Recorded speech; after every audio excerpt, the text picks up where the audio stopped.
Okay. So, this week I watched Fast Times at Ridgemont High. If you don't know, this is a classic teen comedy. 1982, I believe.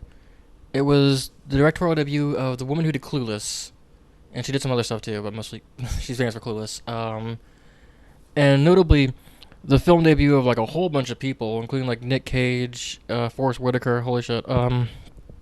Like it is chock full of people who got stupid crazy later.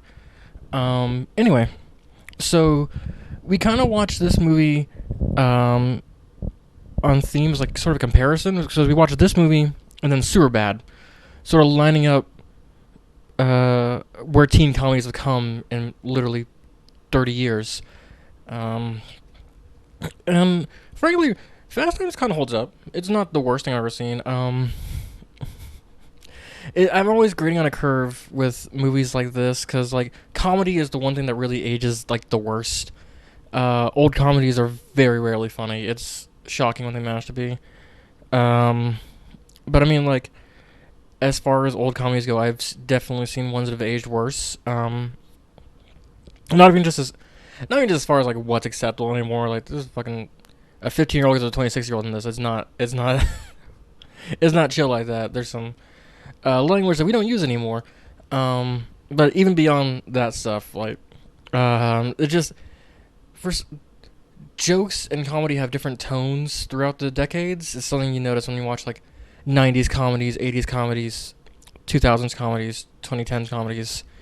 They definitely evolve in a way that is hard to pin down, but you definitely notice. It's also a thing where scripted comedies aren't really a thing anymore. Fucking most comedy films nowadays are just grab a bunch of SNL assholes and have them improv till you run out of film. So there's no interesting cinematography or editing. Every scene goes on too goddamn. Sorry, I'm complaining about comedies now. I should be talking about this movie. So Fast Times is just a year in the life of a bunch of seniors in their last year for school, obviously. It's an ensemble comedy. It's really just a collection of like short skits. With just characters repeating. It's genuinely not the worst. It's pretty good. It's set a precedent. It's laid a framework for these kinds of movies, raunchy teen comedies. Oh, fucking wall-to-wall tits. This movie is titty central. Boobies everywhere. But as far as like comedy and jokes go, it feels kind of light. Generally, like modern comedies, you expect like a gag a minute, like joke, joke, joke, joke, joke. Like there's very rarely any slowdown. Here they take their time setting up to the next gag, kind of like progressing. I would say the pacing's a little off. It's a little slow. Again, I don't mean to keep doing this. I just keep comparing it to like modern comedies and modern movies, and that's not fair. It's part of its time. It caught its own zeitgeist. This was the style of editing back then. This was the style of filmmaking back then.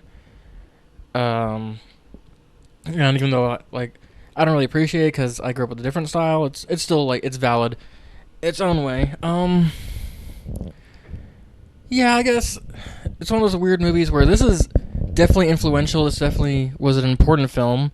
You can definitely see like the bloodlines of like modern teen comedies, like where they come from this film and how they spread out. Even like with the directors, you can definitely see where Clueless, like some of the guys from there came from this. Yeah, you know what? I don't hate it. I kind of talked myself into liking it a lot more than I thought I did. There's some still great gags. Not enough Spicoli. He's definitely the best character. Not nearly enough of him. There's some good jokes in there. Okay. I'm going to give this one, you know what? Let's say 3.5 out of 5. We appreciate you, Grandpa. We got different movies now, but you're still important. Bye.